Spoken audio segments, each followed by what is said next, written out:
तो ये last part है इसका, बहुत छोटा सा पार्ट है, ज़्यादा कुछ खास नहीं है इसमें।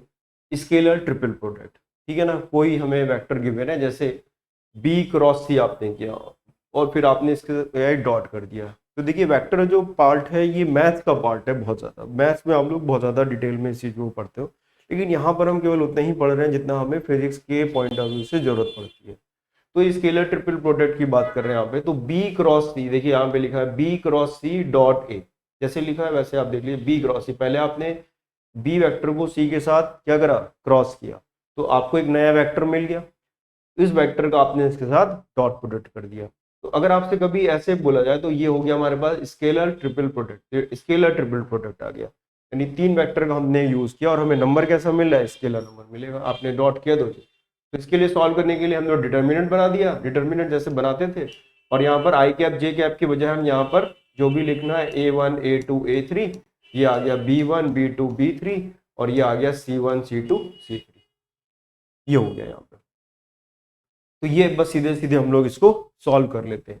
याद रखिए हमेशा आपको, देखिए ध्यान रखिएगा, A dot B cross C ये हम लिख दें, और अगर हम A डॉट ऐसे लिख दें तो ये देखिए याद रखिएगा ये गलत लिखा, ये गलत लिखा।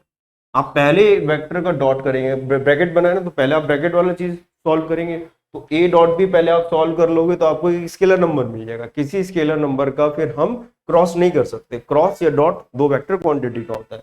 तो ये स्टेटमेंट कैसा है, रॉन्ग स्टेटमेंट है, इसका कुछ नहीं करा जा सकता। लेकिन पहले आप बी क्रॉस सी करोगे, आपको एक नया वेक्टर मिलेगा, जो वेक्टर मिलेगा उसका आप इसके साथ डॉट कर लोगे।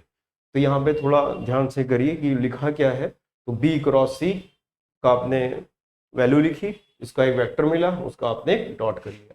सॉल्व करने के लिए ए की वैल्यू सीधे लिख दीजिए, फिर बी की वैल्यू लिख दीजिए और फिर सी की वैल्यू यहाँ पर आराम से लिख दीजिए।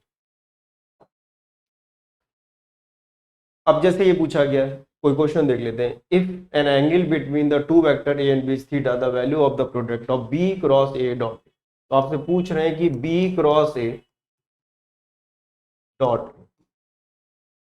आप बताइए बी क्रॉस ए, देखिए लॉजिकली बी और ए, बी क्रॉस ए आपने किया तो एक हमें ऐसा वेक्टर मिला, सी वेक्टर मिला, जो ए के भी परपेंडिकुलर है और जो बी के भी परपेंडिकुलर है। बताइए एक हमें सी वेक्टर ऐसा मिला, ये तो हम लोगों ने पढ़ा, एक बी क्रॉस ए करें, ए क्रॉस बी करें, तो हमें एक ऐसा वेक्टर मिलेगा जो इसके भी परपेंडिकुलर है, किसके, सी के भी परपेंडिकुलर है और बी के भी परपेंडिकुलर है। तो हमारे पास देखा जाए तो एक वेक्टर ये पूरे को क्या लिख सकते हैं, सी लिख सकते हैं। तो ये आ गया सी वेक्टर डॉट ए लिखा आपने। तो सी वेक्टर किसके परपेंडिकुलर था, ए के परपेंडिकुलर था। तो ए के परपेंडिकुलर है अगर ये, तो अगर दो वेक्टर एक दूसरे के परपेंडिकुलर है तो डॉट प्रोडक्ट कितना होगा, जीरो होगा। डॉट प्रोडक्ट कितना होगा, जीरो। तो याद रखिए कभी भी आपको अगर A dot B cross A लिखा हो या फिर आपको B dot A cross B लिखा हो, कुछ भी लिखे, आप याद रखिए देखिए दोनों सेम है। ए क्रॉस बी में किसी का भी बाहर का लिखा हुआ सेम वेक्टर लिखा है, ए और ए, यहाँ पर बी और बी, इन सब की वैल्यू हमेशा कितनी आएगी, जीरो आएगी, क्योंकि ये वेक्टर बी जो है वो इस पूरे वेक्टर के परपेंडिकुलर है, ये जो वेक्टर ए है ये इस पूरे वेक्टर के परपेंडिकुलर है। तो कितना आंसर आ जाएगा हमारे पास, जीरो आंसर। इसका आंसर कितना आएगा, जीरो। तो इस तरह के क्वेश्चन पूछे जा सकते हैं और बिल्कुल आराम से क्वेश्चन इजीली हम लोग इसको सॉल्व कर लेते हैं। और देख लेते हैं, अगर हमें वेक्टर दिया है ए बी और सी, और ये क्या दिया हुआ है, पैरेललोपाइड, पैरेललोपाइड थ्री डायमेंशनल ज्योमेट्री है, ये देखिए बना हुआ है जैसे ये blue का। तो ये हमारे पास ए वेक्टर हो गया, ये वेक्टर बी हो गया हमारे पास, ये ए ये बी हो गया और ये वेक्टर हमारे पास सी वेक्टर हो गया। जैसे रूम है थ्री डायमेंशनल है, किसी भी पैरेललोपाइड कोई जो हमारे पास पैरेललोग्राम होता है, पैरेललोग्राम का थ्री डायमेंशनल जो मॉडल है उसी को हम पैरेललोपाइड।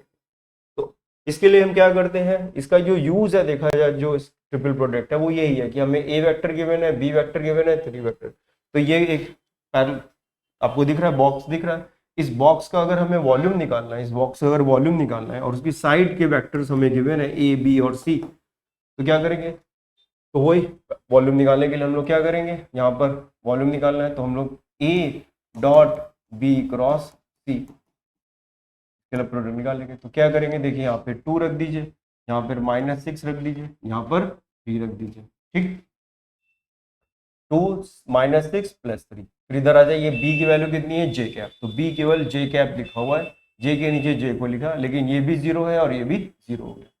सी में आ जाइए, तो ये -2 आ गया और यहाँ पर के लिखा हुआ है, तो केवल के की वैल्यू कितनी है, 1 लिखी हुई है, और यहाँ पर कितना है, 0।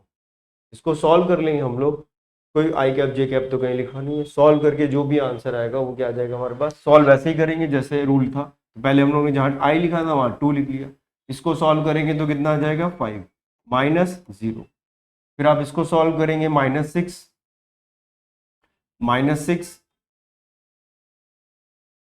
ठीक है, -6 को आप सॉल्व करेंगे तो ये वैल्यू देखिए इधर भी 0 आएगी, ये इसको सॉल्व करेंगे, -6 वाले में रो और कॉलम हटा देंगे, ये भी 0 आएगा और ये भी 0 आएगा, तो हटा दीजिए यहाँ से, कोई दिक्कत नहीं। इस वाले को देख लेते हैं, के वाले को, 3 मतलब ये लास्ट वाला 3 वाले को, तो ये यहाँ पे 3 लिखा, तो इसको मल्टीप्लाई करोगे तो कितना आएगा, 0, इसको मल्टीप्लाई करेंगे तो कितना आएगा, 10, तो ये वैल्यू आ गई 10 और ये आ गया 30, तो ये 10 + 30 कितना आ गया, 40, तो हमारे पास आंसर कितना आ गया, 40 यूनिट, तो सी आंसर इसका करेक्ट हो गया। तो बहुत कम इसका यूज़ हम लोग ऐसा फिजिक्स में करते हैं, लेकिन अभी फिलहाल वेक्टर पढ़ रहे हैं तो कभी कभी इसके कोई क्वेश्चंस हमसे पूछे जा सकते हैं। तो एक्चुअली में जो स्केलर प्रोडक्ट है ये एरिया ऑफ अ पैरेललोपाइड, ये पैरेललोपाइड बना हुआ है, जैसे रूम है, कोई भी 3 डायमेंशनल ऑब्जेक्ट है, कोई पैरेललोग्राम है, उसका जो 3D मॉडल है उसी को हम पैरेललोपाइड कहते हैं।